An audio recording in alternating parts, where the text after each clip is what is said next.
दुबे जी कह रहे थे टैक्स पेयर की बर्बादी। अरे टैक्स पेयर की बर्बादी तब होती है जब 16 लाख करोड़ रुपए का कर्जा माफ होता है बड़े बड़े उद्योगपतियों का। टैक्स पेयर की बर्बादी तब होती है जब झारखंड में अडानी को 1 रुपए गज में आप 1 बीघा जमीन देते हो, 1 रुपए में 1 बीघा जमीन देते हो, तब देश के टैक्स पेयर का पैसा बर्बाद होता है। देश के टैक्स पेयर के पैसे की बर्बादी तब होती है जब आप अडानी को रेल दे देते हो, आप अडानी को फ्री में एयरपोर्ट दे देते हो, आप अडानी को पताल दे देते हो, जमीन दे देते हो, आसमान दे देते हो, तब देश के टैक्स पेयर की बर्बादी होती है।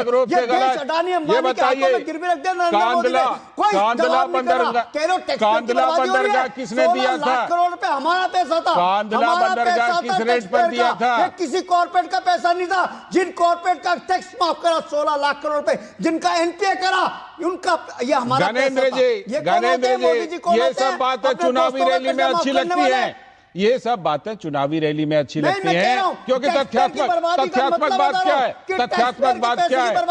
तथ्यात्मक बात यह है कि जो कुछ भी टेंडर दिया जाता है वो चाहे किसी पोर्ट का हो, किसी एयरपोर्ट का हो, उसकी पूरी प्रक्रिया होती है, लालचंद्र जी, उसकी पूरी प्रक्रिया होती है। क्या 1 रुपए में 1 बीघा जमीन सिर्फ अडानी को मिलती है? देश के जंगल काट के अडानी को दे दी, देश के पहाड़ अडानी को दे दिया, गलत कह रहे हैं आप, गलत कह रहे हैं। इस हो कि जिंदल हो, उनको उद्योग धंधों को बढ़ावा देने के लिए सरकार अपनी पॉलिसी के तहत जमीन देती है, इसलिए लोगों को भ्रमित नहीं कीजिए इस मामले पर। गणेंद्र जी, इस मामले पर भ्रमित नहीं कीजिए, इस मामले पर भ्रमित नहीं कीजिए। जमीन दी जाती है और हमें तो नहीं मिलती। ये 1 रुपए की जमीन नहीं होती, ना आपको मिलेगी, 1 रुपए की जमीन नहीं होती है। इसमें क्या क्या शर्तें जुड़ी रहती है, उसको छिपाई शर्तें होती है।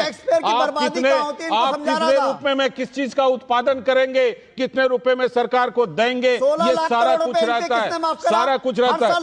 इसलिए चुनावी रैली की तरह यहाँ कम से कम चुनावी रैली की तरह स्टूडियो में बात नहीं कीजिए, तथ्यात्मक बात कीजिए। 4